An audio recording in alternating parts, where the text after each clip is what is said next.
நான் எப்பயுமே லஞ்ச் செய்யறதுக்கு 12 மணி மேலேயே ஆகும். அன்னைக்கு வந்து டைம் கொஞ்சம் எக்ஸ்ட்ரா இருக்கவே 11 மணிக்கெல்லாம் லஞ்ச் செய்ய ஸ்டார்ட் பண்ணிட்டேன். இன்னைக்கு வந்து வெண்டைக்காய் புளிக்குழம்பு, இது கூடவே தக்காளி பச்சடி செய்ய போறேன்.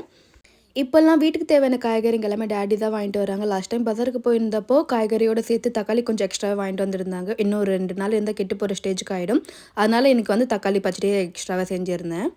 இப்போல்லாம் வீட்ல நான் எந்த பச்சடி செய்றதா இருந்தாலும் மிக்ஸில தான் அரைக்கிற மாதிரி இருக்கு. இன்னைக்கு கொஞ்சம் டைம் எக்ஸ்ட்ரா இருக்கவே ரோல் அடிக்க போறேன். அதாவது உரல் அடிக்க போறேன்.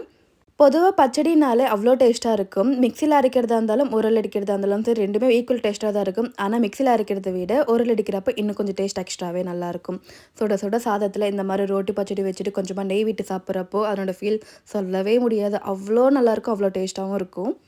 இன்னைக்கு வெண்டைக்காய் புளிக்குழம்பு, இது கூட டொமேட்டோ ரோட்டு பச்சடி தான் செய்றேன். இதுக்கு பெருசா சைட் டிஷ் எதுவுமே தேவைப்படாது. அதனால சிம்பிளா இது 2 மட்டும் தான் செஞ்சிருந்தேன்.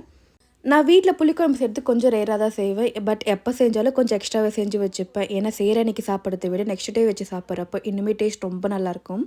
அண்ட் அன்னைக்கு லஞ்சுக்கு பார்த்தீங்கன்னா, காலையில வச்சிருந்த பப்பு கொஞ்சம் எக்ஸ்ட்ரா இருக்கவே அந்த பப்பு, தக்காளி பச்சடி, வெண்டைக்காய் புளிக்குழம்பு, தயிர் வச்சு சூப்பரா லஞ்ச் கம்ப்ளீட் பண்ணிட்டோம்.